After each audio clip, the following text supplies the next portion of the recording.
तो hello everyone, welcome to my channel. पिछले video में हमने देखा था आर्टिकल 1 से लेके 4 तक और आर्टिकल 5 से लेके 12 तक। इस वीडियो में हम देखेंगे जो फंडामेंटल राइट्स है, दैट इज आर्टिकल 12 से लेकर 35। लेकिन इस वीडियो में हम देखेंगे आर्टिकल 12 से लेके 18। मैं थोड़ा सा ये पार्ट पार्ट करके वीडियो अपलोड करूंगा ताकि लेंथ ज़्यादा ना हो और आपको देखने में भी इंटरेस्टिंग लगे।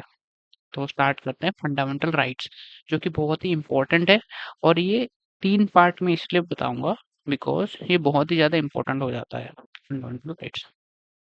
ठीक है, तो स्टार्ट करते हैं। देखिए, सबसे पहले जो कॉन्सेप्ट समझेंगे वो होता है कि फंडामेंटल राइट्स एक्चुअली में होता क्या है। What are fundamental rights? Fundamental rights क्या होता है? Fundamental rights refer to set of essential liberties. जो लिबर्टीज आपको मिले हैं, जो फ्रीडम आपको मिला है, वो फंडामेंटल राइट्स में आता है, जो गारंटी देता है to every citizen. This is very important, which guarantee to every citizen by country's constitution. अब ऐसा हो सकता है कि कुछ फंडामेंटल राइट्स है जो सिर्फ हमारे मतलब सिर्फ इंडियन सिटीजन के लिए ही वो वैलिड है, दैट इज गारंटी करता है, फॉरेन सिटीजनशिप को नहीं देता है। जैसे मतलब कोई फॉरेनर आया है तो उसको नहीं दिया जाएगा। लेकिन कुछ कुछ फंडामेंटल ऐसा राइट्स है वो जो दोनों को दिया जाता है, बोथ फॉरेनर्स को भी दिया जाता है और जो इंडियन सिटीजन है उसको भी दिया जाता है। सो दिस इज अबाउट कि फंडामेंटल राइट्स होता क्या है। देखिए, और फंडामेंटल राइट्स का काम क्या है? It uphold the democracy, it gives the justice and equality with in a nation. ठीक है, ये तो समझ में आ गया होगा। This is also known as Magna Carta of India.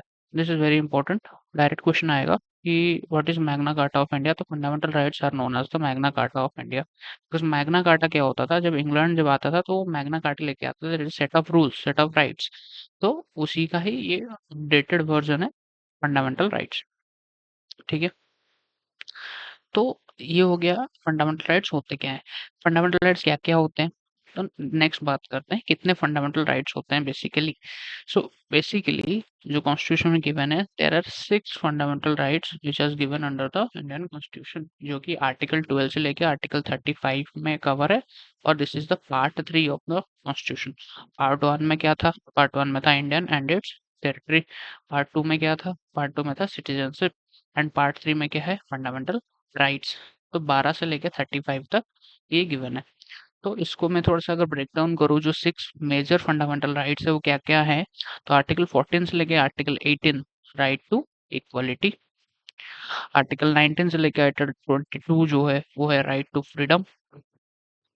Article 23 से लेके आर्टिकल 24 वो है राइट अगेंस्ट एक्सप्लॉइटेशन। आर्टिकल 25 से लेके आर्टिकल 28 तक जो है वो है right to freedom of religion. Religion की बात होगी यहाँ पे, आर्टिकल 25 से आर्टिकल 28। आर्टिकल 29 और आर्टिकल 30 जो है वो है कल्चरल और एजुकेशनल राइट्स। एंड आर्टिकल 32 जो है वो right to constitutional remedies. Article 33 34 जो है वो आर्म फोर्सेस रिलेटेड है, लेकिन जो इम्पोर्टेंट है वो अपने 32 तक ही है। जो 32 है right to constitutional remedies, it is also known as the roots of the Indian Constitution. It is also known as the heart and soul of the Indian Constitution. ये किसने बोला था heart and soul? B R Ambedkar ने बोला था। ठीक है, article 32 पे मैंने एक डिटेल वीडियो भी बना रखा है, टाइप्स ऑफ रीड्स करके, आप चैनल में देख सकते हैं। ठीक है, चलो। तो लेकिन जब ओरिजिनली कॉन्स्टिट्यूशन बना गया था तब वहाँ पे 7 फंडामेंटल राइट्स थे, बट अभी 6 हैं। क्या हटाया गया? तो राइट टू प्रॉपर्टी एक एक्ट था, राइट टू प्रॉपर्टी एक फंडामेंटल राइट्स था जिसको हटा दिया गया। अब क्यों हटाया गया? देखिए, राइट टू प्रॉपर्टी में होता क्या है, मान लीजिए ये मेरा एक ज़मीन है, ठीक है? ये मेरा ज़मीन है।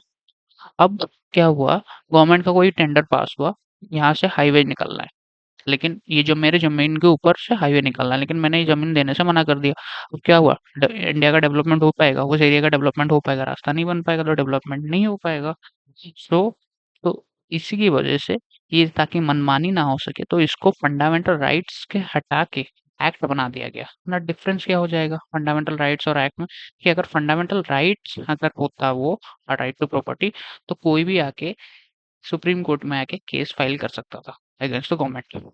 बट जबकि ये एक्ट है तो ये इतना इजी नहीं होगा सुप्रीम कोर्ट में आने के लिए, तो इसीलिए इसको हटा दिया गया, right to property fundamental right से, और उसको एक एक्ट करके उसको आर्टिकल 300 ए में डाल दिया गया। नाउ मैं फिर से एक बार क्लियर कर देता हूँ एक चीज़ जो कि बहुत इंपॉर्टेंट है, जो है फंडामेंटल राइट्स जो रहते हैं, इट इज़ इसका बेसिक नेचर हम चेंज नहीं कर सकते, that it can not be amendment. इसमें हम ऐड कर सकते हैं अमेंडमेंट की, इसको चेंज नहीं कर सकते। जैसे राइट टू इक्वालिटी में जो भी लिखा है उसको हम चेंज नहीं कर सकते, राइट टू फ्रीडम में जो लिखा है वो हम चेंज नहीं कर सकते। कौन से जजमेंट में आया? ये केशवनाथ भारती केस आया था एक जजमेंट, तो उससे आया। वो जो है वो हम आगे डिटेल्ड में डिस्कस करेंगे कि वो केस क्या था, Keshavnath Bharati case. Okay, so this are the 6 fundamental rights. क्या-क्या है? Right to equality, right to freedom, right against exploitation, right of religion, cultural and educational rights and constitutional remedies। Done है। Next question आते हैं, मतलब next part पे आते हैं। देखिए, फर्स्ट आते हैं आर्टिकल 12। तो आर्टिकल 12 क्या बोलता है? जब भी कोई आर्टिकल स्टार्ट होगा वो पहले डेफिनेशन बताएगा। तो आर्टिकल 12 में बताया गया है definition of the state.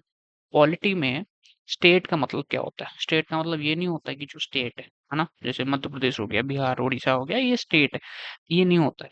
Political term में स्टेट का मतलब होता है, क्या होता है? ये आर्टिकल 12 में लिखा गया है। स्टेट का मतलब होता है the government and the parliament of India, that is executive legislative organ of the union government, इसको स्टेट बोला जाएगा। गवर्नमेंट और लेजिस्लेचर ऑफ स्टेट, इसको भी स्टेट बोला जाएगा। लोकल अथॉरिटी, इसको भी स्टेट बोला जाएगा।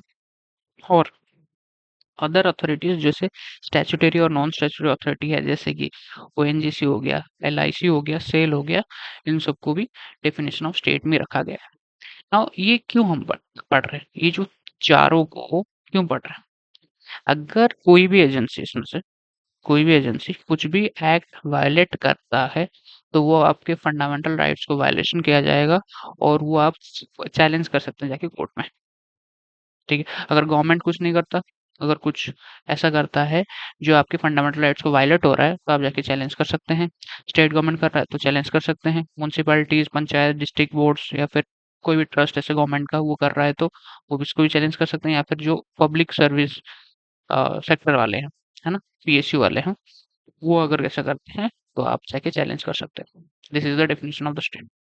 स्टेट का डेफिनेशन बेसिकली क्या है? ऐसा गवर्नमेंट, शायद इंडियन गवर्नमेंट हो गया, ठीक है, स्टेट का गवर्नमेंट हो गया, म्युनिसिपैलिटीज़ हो गई या फिर गवर्नमेंट की कोई भी अथॉरिटीज़ हो गए, उसको हम स्टेट बोला जाएगा। ये आर्टिकल 12 डिफाइन करता है। नेक्स्ट आर्टिकल पे आते हैं, आर्टिकल 13, जो कि इम्पोर्टेंट है आर्टिकल 13, बट इतना भी इम्पोर्टेंट नहीं है। बेसिकली आर्टिकल 13 जो है डॉक्ट्राइन ऑफ जुडिशियल रिव्यू की बात करता है। Doctrine of judicial review, what is judicial review? Judicial review का मतलब होता है, जैसे मान लीजिए लोअर कोर्ट ने कुछ सुना दिया, आपके जजमेंट सुनाया, आप मान लीजिए कन्विक्टेड हो ना, आप दोषी हैं, और आपको सुना दिया गया कि आप ये केस किया है, मतलब जैसे मान लीजिए आपने मर्डर नहीं किया, ठीक है, आपको पुलिस जेल ले गई, आपने क्या किया, अपील हुए कोर्ट में, और कोर्ट ने अगर ये कोर्ट ने ये बता दिया, लोअर कोर्ट ने, कि नहीं आप क्या हो, दोषी हो और आपको सजा मिलेगी, तो आप क्या कर सकते हो, उसको ऊपर पिटीशन फाइल करके, जैसे हाई कोर्ट में फाइल पिटीशन फाइल करके जुडिशियल रिव्यू का आप ले सकते हो कि सर प्लीज मेरा ये जो केस है इसको रिव्यू कर दीजिए। तो this is called doctrine of judicial review, जो कि आर्टिकल 13 में लिखा गया। तो क्या लिखा गया? लॉ इनकंसिस्टेंट विथ और in derogation of fundamental rights, fundamental rights का डेरोगेशन और लॉ इनकंसिस्टेंट विथ, ये आर्टिकल 13 में लिखा गया है। ठीक है, जो जुडिशियल पावर है, जो जुडिशियल रिव्यू का पावर है, वो आर्टिकल 32 के तहत सुप्रीम कोर्ट को मिलती है और आर्टिकल 226 के तहत हाई कोर्ट को मिलती है। डन है। So this is all about your article 13। Main article पे आते हैं, आर्टिकल 12 और आर्टिकल 13 हमने क्या किया, डेफिनेशन देख ली कि क्या होता है। पहले आर्टिकल 12 में क्या देखा, definition of the state. Article 13 हमने क्या देखा, जुडिशियल रिव्यू के बारे में। अब हम फंडामेंटल राइट्स पे मूव हो रहे हैं, that is article 14। That is कौन सा फंडामेंटल राइट में आता है? आर्टिकल 14 से लेकर आर्टिकल 18, राइट टू इक्वालिटी, जो कि आज का हमारा टॉपिक भी है। So article 14, what is article 14? Article 14 बोलता है इक्वालिटी बिफोर लॉ, लॉ के नज़र में सब इक्वल है, और इक्वल प्रोटेक्शन ऑफ लॉ, सबको इक्वल जैसा प्रोटेक्शन दिया जाएगा। तो क्या लिखा गया है? This provision ensure that the state shall not deny to any person equality before the law, this is very important, and equal protection of the law. Law के नज़र में चाहे कोई अमीर हो चाहे कोई गरीब हो, सब एक समान है। उसमें कोई भेदभाव नहीं किया जाएगा, ये आर्टिकल 14 बोलता है। ठीक है, आर्टिकल 14 से लेके आर्टिकल 18 जो है हमने देखा अभी क्या है, वो इक्वल प्रोटेक्शन की बात करता है, इक्वालिटी की बात करता है। तो बेसिकली इसमें सब इक्वालिटी की ही बात आएगी। तो article 14 equality before law. Next article, article 15। Article 15 से एक मूवी भी थी आयुष्मान खुराना की, बहुत अच्छी मूवी थी। तो आर्टिकल 15 जो है, आर्टिकल 15 क्या है? आर्टिकल 15 है कि आप किसी को डिस्क्रिमिनेशन नहीं कर सकते। किस बेसिस पे डिस्क्रिमिनेशन नहीं कर सकते? तो discrimination on the ground of religion, religion के बेसिस पे आप डिस्क्रिमिनेशन नहीं कर सकते। फिर उसका रेस हो गया, उसका कास्ट हो गया, उसका सेक्स हो गया, उसका प्लेस ऑफ बर्थ हो गया। ये 4 प्रोविजंस पे, इन चारों ग्राउंड पे आप किसी भी सब्जेक्ट को डिस्क्रिमिनेट नहीं कर सकते। ठीक है? रिलीजन जैसे हिंदू मुस्लिम समझ में आ गया होगा। कास्ट जैसे छोटा कास्ट, बड़ा कास्ट, अपर कास्ट, इस बेसिस पे हम डिस्क्रिमिनेट नहीं कर सकते। सेक्स मतलब मेल फीमेल ट्रांसजेंडर, ऐसे में हम डिस्क्रिमिनेशन नहीं कर सकते। ठीक है? So this is article 15। तो आर्टिकल 14 क्या बोलता है? Equality before law. आर्टिकल 15 क्या बोलता है? Discrimination on the certain grounds like religion, race, caste, sex and place of birth. This is article 15। Next article 16। देखिए आर्टिकल 16 क्या बोलता है? आर्टिकल 16 बोलता है अगर पब्लिक एम्प्लॉयमेंट की बात आएगी तो सबको इक्वल अपॉर्चुनिटी दिया जाएगा। ठीक है? इसमें कोई बोल सकता है कि जैसे मान लीजिए प्राइवेट कंपनीज है तो वो अपने बेटों को ही रख लेते हैं, जैसे अंबानी है तो उनका बेटा ही बन गया, क्योंकि वो प्राइवेट एंटिटी है। प्राइवेट एंटिटी में उनका खुद का रूल चलेगा, बिकॉज उनका पब्लिक से कोई लेना देना नहीं है, वो पूरा पर्सनल मैटर में आ जाता है। लेकिन अगर कोई पब्लिक सेक्टर होता, जैसे मान लीजिए कोई भी पब्लिक कंपनी होती है, फिर जैसे रेलवे हो गया, तो रेलवे में सबको इक्वल अपॉर्चुनिटी मिलेगा, सबको एग्जाम ही लिखना है और सबके पास इक्वल अपॉर्चुनिटी है जॉब लेने का। तो equal opportunity in public employment, this is article 16। ठीक है, सबको इक्वल अपॉर्चुनिटी दिया जाएगा, इसमें कोई भी डिस्क्रिमिनेशन नहीं किया जाएगा on the basis of what, on the basis of religion के बेसिस पे कोई डिस्क्रिमिनेशन नहीं किया जाएगा, race, caste, sex, descent, place of birth और resident. This is very important. ठीक है, आर्टिकल 16। नेक्स्ट है आर्टिकल 17। आर्टिकल 17 थोड़ा सा सोशल टॉपिक पे है। आर्टिकल 17 क्या है? Abolition of untouchability. पहले क्या होता था? छुआछूत होता था बहुत ज्यादा, अनटचेबिलिटी का बहुत ज्यादा प्रॉब्लम था अपर कास्ट और लोअर कास्ट के बीच में। जैसे लोअर कास्ट ने अगर छू दिया अपर कास्ट के, अपर कास्ट के, तो अपर कास्ट क्या करता था? वो नहाने चला जाता था, क्योंकि उसको लोअर कास्ट के लड़के ने या फिर किसी बंदे ने छू दिया। तो ये अनटचेबिलिटी प्रैक्टिस होता था, गांव गांव देहात में बहुत ज्यादा होता था। लेकिन जैसे ही इंदिरा गांधी की सरकार आई इन 1980s के टाइम पे, तो अनटचेबिलिटी को उन्होंने एबोलिशन कर दिया। तो abolition of untouchability is in article 17। ये क्या बोलता है? ये बोलता है कि आप अनटचेबिलिटी और उसके प्रैक्टिस को प्रोहिबिट करेंगे। उस वो एक सोशल एविल है, इसको एक सोशल एविल जैसा देखा गया है, और इसको हम एरेडिक्ट करेंगे फ्रॉम द सोसाइटी, इसको सोसाइटी से हटा देना चाहिए। This is the abolition of untouchability, जो कि बिल्कुल एब्सोल्युटली करेक्ट है। ठीक है, क्योंकि अनटचेबिलिटी एक सोशल इनडिस्क्रिमिनेशन दिखाने की कोशिश करता है। ठीक है ना?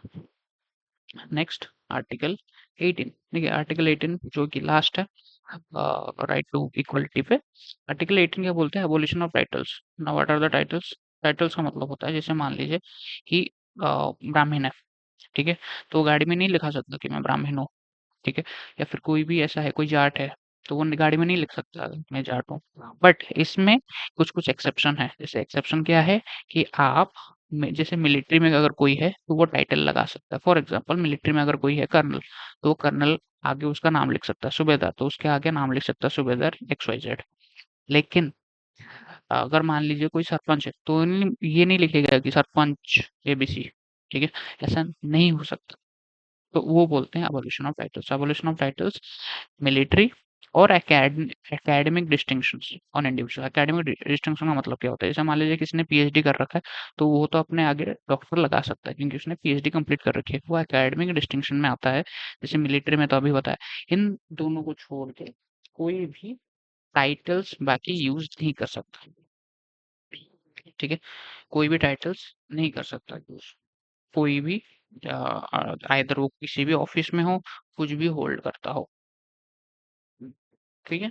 तो हम एक क्विक रिवीजन करते हैं फंडामेंटल राइट्स पे जो हमने पढ़ा, और ये सर्कल से हम डिपिक्ट करने की ट्राई करेंगे। देखिए, सबसे पहले हमने क्या पढ़ा? सबसे पहले हमने देखिए राइट टू इक्वालिटी के बारे में हमने भी पढ़ा इस वीडियो में। राइट टू इक्वालिटी कौन से आर्टिकल में आता है? आर्टिकल 14 से लेकर आर्टिकल 18 तक आता है। What is article 14? Article 14 right to equality बोलता है, इक्वालिटी बिफोर लॉ। आर्टिकल 15 क्या बोलता है? Prohibition of discrimination on the basis of religion, race, caste, sex और बर्थ प्लेस। आर्टिकल 16 क्या बोलता है? इक्वल अपॉर्चुनिटी सबको मिलनी चाहिए एम्प्लॉयमेंट में, that is public employment. Article 17 abolition of untouchability, and article 18 abolition of titles. और ये जो फंडामेंटल राइट्स है इसको हमें पढ़ना है। एक इक्वालिटी खत्म कर दिया, ठीक है? उसके बाद हम पढ़ेंगे right to freedom of religion. उसके बाद right to freedom, this is very important. Right to freedom हम 19 से लेके 22 तक राइट टू फ्रीडम है। उसके बाद राइट अगेंस्ट एक्सप्लॉइटेशन आर्टिकल 23 और आर्टिकल 24 आता है। Right to freedom of religion 25 से 28, cultural and educational right 29 to 30, and right of constitutional remedies article 32। तो ये पूरा आर्टिकल्स हमें पढ़ना है, और this is very important because ये फंडामेंटल राइट्स पे है। तो हमने पूरा डिस्कस किया कि फंडामेंटल राइट्स क्या है। इस इस वीडियो में हम इतना ही रखेंगे, इसके आगे हम नेक्स्ट वीडियो में देखेंगे। आई होप आपको समझ में आया होगा। So thank you, and subscribe to my channel.